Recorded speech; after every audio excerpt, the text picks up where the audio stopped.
Assalamualaikum warahmatullahi wabarakatuh. Perkenalkan, nama saya Jismawati, NIM D1B1200363. Dalam video ini saya membahas tentang spesimen feses. Apa sih itu spesimen feses atau pemeriksaan feses? Adalah tes yang dilakukan pada sampel feses atau tinja untuk mendiagnosis sejumlah penyakit pada sistem pencernaan. Nah, pemeriksaan feses ini biasanya dilakukan untuk pemeriksaan apakah ada masalah lain pada sistem pencernaan, seperti misalnya berbagai penyakit, mulai dari penyerapan gizi yang kurang baik, misalnya kanker pada saluran pencernaan. Nah, biasanya selain itu juga pemeriksaan feses ini dilakukan untuk menemukan penyebab gejala yang kurang mempengaruhi saluran pencernaan, termasuk misalnya seperti diare yang keperpanjangan, terus diare yang berdarah, kurang nafsu makan, mual dan muntah, sakit perut atau kram, dan juga demam. Nah, tujuan dari pemeriksaan spesimen feses adalah untuk mendeteksi penyakit yang berasal dari bakteri, virus atau parasit. Nah, di sini kita tahu, di sini dari penyakit kanker, di sini dari penyakit virus, di sini dari parasit. Nah, biasanya apa saja biasa dipersiapkan, yaitu melakukan pemeriksaan spesimen feses. Nah, pertama kita harus konsultasi kepada dokter dulu. Jika kalau masih mengkonsumsi obat-obatan, soalnya kalau kita mengkonsumsi obat-obatan sebelumnya, pemeriksaan feses ini akan mempengaruhi hasil pemeriksaan spesimen feses. Nah, yang kedua adalah pada saat perempuan yang sedang mengalami menstruasi atau wasir, seseorang mengalami misalnya mengalami pendarahan. Persyaratan pengumpulan feses: 1. Tempat harus bersih. Kedap bebas dari barium, diperiksa 30-40 menit sehingga dikeluarkan. Bila pemeriksaan ditunda, simpan pada lemari es. Yang kedua, pasien dilarang menelan barium, bismut, dan minyak dalam 5 hari sebelum pemeriksaan. Yang ketiga, dia ambil bagian yang paling mungkin memberi kelainan. Yang keempat, paling baik dari desifikasi spontan atau rektal. Yang kelima, pasien konstipasi dari bagian konselin terlebih dahulu. Yang keenam, pada kasus oksivirus dapat digunakan metode objek glass. Yang ketujuh, untuk mengirim tinja, wadah yang baik ialah yang terbuat dari kaca atau sari. Bahan lain yang tidak dapat ditembus seperti plastik, bermulut besar, bertutup ulir. Lalu konsistensi tinja keras, dos karton berlapis parafin juga lebih baik. Alat-alat pengambilan feses: 1. Sarung tangan. 2. Spatel steril. 3. Vaselin. 4. Lidi kapas steril. 5. Petinja. 6. Bengkok. 7. Parlak pengalas. 8. Tisu. Nah, cara pengambilan spesimen feses itu ada 2 macam, yang 1 ditampung, 2 diambil dari rektum. Nah, cara pengambilan spesimen feses yang ditampung, yang pertama disiapkan tempat yang penampungan feses. Yang kedua, siapkan alat untuk memasukkan feses ke pot. Yang ketiga, cuci tangan. Yang keempat, menggunakan handscoon. Yang kelima, mengambil feses tidak kurang dari 2 gram. Yang keenam, pastikan feses tidak berceceran atau menyentuh kloset untuk mencegah kontaminasi. Yang ketujuh, masukkan feses ke dalam tempat penampung. Yang kedelapan, bersihkan feses. Yang kesembilan, cuci tangan hingga bersih. Yang kesepuluh, lengkapi identitas pada pot spesimen feses. Cara pengambilan spesimen feses dari rektum. 1. Kondisikan pasien dalam kondisi tekuk miring dengan cara kaki ditekuk. Yang kedua, gunakan sarung tangan. Yang ketiga, lebarkan anus dengan tangan kiri dan masukkan alat untuk mengambil feses berbentuk lidi ke rektum. Yang keempat, putar perlahan-lahan hingga dapat feses. Yang kelima, tarik kembali alat secara perlahan-lahan. 4. Cara diputar. Yang keenam, masukkan sampel feses ke dalam wadah. Yang ketujuh, tutup rapat wadah untuk menjaga konsistensi sampel feses. Yang kedelapan, wadah yang berisi sampel harus sampai ke laboratorium sebelum 2 jam. Prosedur pengambilan feses pada orang dewasa. 1. Jelaskan prosedur pada pasien dan meminta persetujuan tindakan. Yang kedua, menyiapkan alat yang perlu. Yang ketiga, minta pasien untuk identifikasi di pispot, hindari kontak dengan urin. Yang keempat, cuci tangan dan pakai sarung tangan. Yang kelima, dengan alat pengambilan feses, ambil feses ke dalam wadah spesimen, kemudian tutup dan bungkus. Yang keenam, observasi warna, konsistensi lendir darah, telur cacing, dan adanya parasit pada sampel. Yang ketujuh, buang alat bekas pengambilan feses dengan benar. Yang kedelapan, cuci tangan. Yang kesembilan, berikan label pada wadah spesimen dan kirim ke laboratorium. Yang kesepuluh, lakukan dokumentasi dan tindakan yang sesuai. Prosedur pengambilan feses pada orang dewasa dalam keadaan tidak mampu disifikasi sendiri. Nah, yang pertama, mendekatkan alat. Yang kedua, jelaskan prosedur pada pasien dan meminta persetujuan tindakan. Yang ketiga, cuci tangan. Yang keempat, memasang perlak perlahan dan sampiran. Yang kelima, lepaskan pakaian bawa pasien. Yang keenam, mengatur posisi.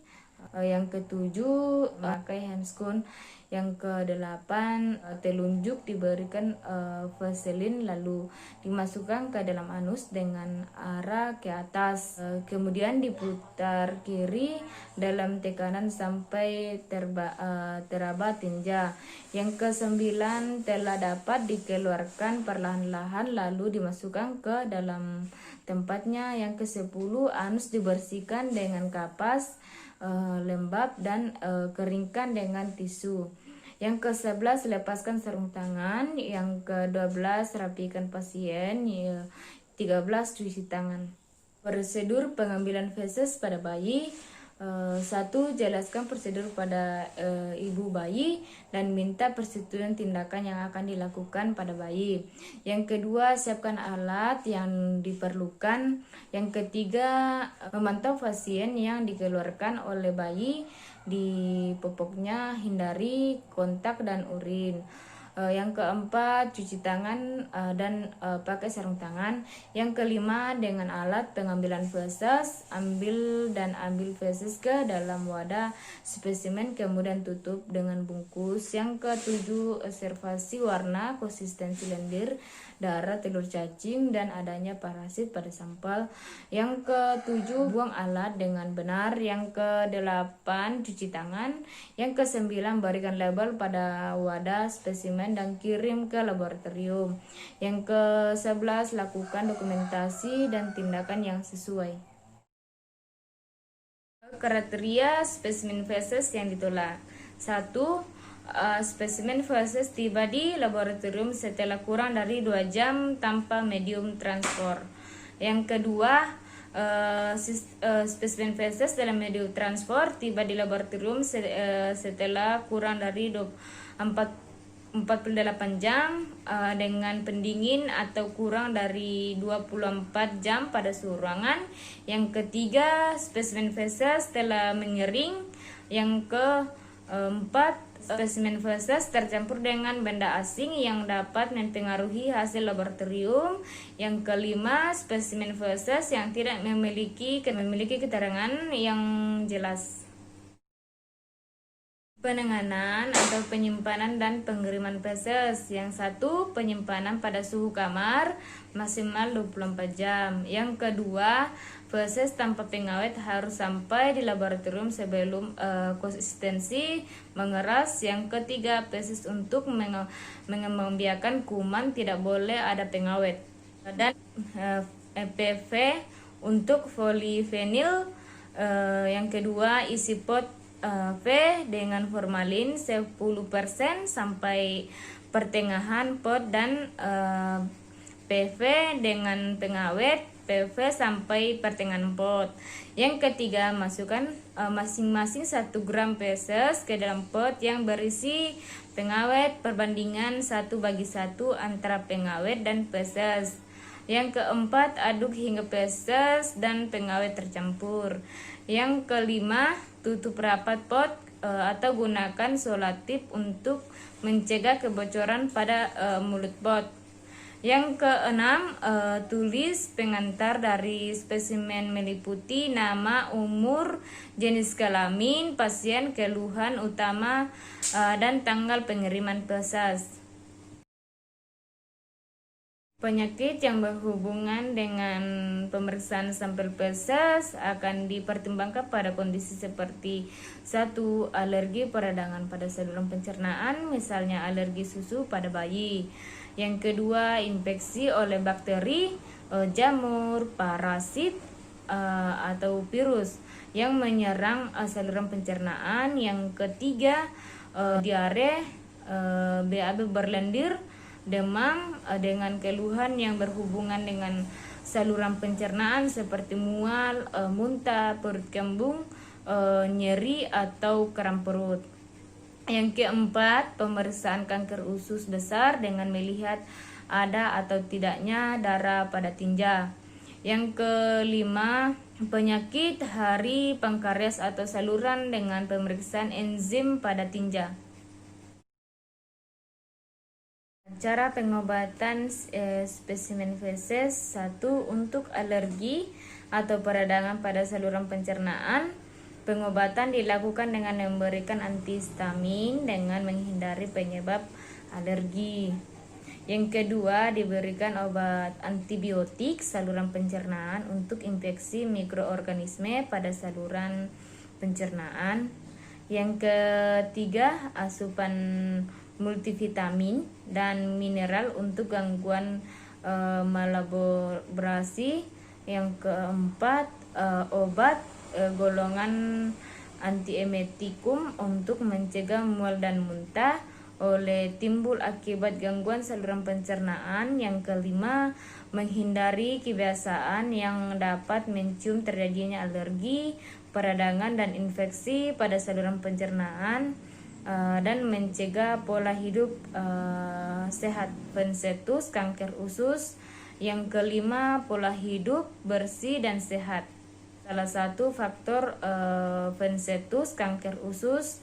Yang kelima, pola hidup bersih dan sehat. Nah, di mana biasa keluhan yang biasa terjadi pada sistem spesimen feses, yaitu 1. Mual dan muntah. Yang kedua, nyeri atau kram perut, perut kembung. Yang ketiga, diare. Yang keempat, kurang nafsu makan. Yang kelima, perubahan warna bentuk feses. Yang keenam, nyeri saat BAB. Yang ketujuh, BAB berdarah atau berlendir. Yang kedelapan, sering merasakan BAB tidak tuntas. Diagnosa atau diagnosis. 1. Alergi yang menyerap radang saluran pencernaan. Yang kedua, kanker usus. Yang ketiga, diare. Yang keempat, infeksi mikroorganisme lain pada saluran pencernaan. Nilai-nilai normal pada spesimen feses. Jumlah 1. Jumlah feses 100 sampai 300 gram per hari dan 70% air, 30% sisa makanan. Yang kedua, warna kuning, hijau. Yang keempat, konsistensi atau terbentuk agak lunak.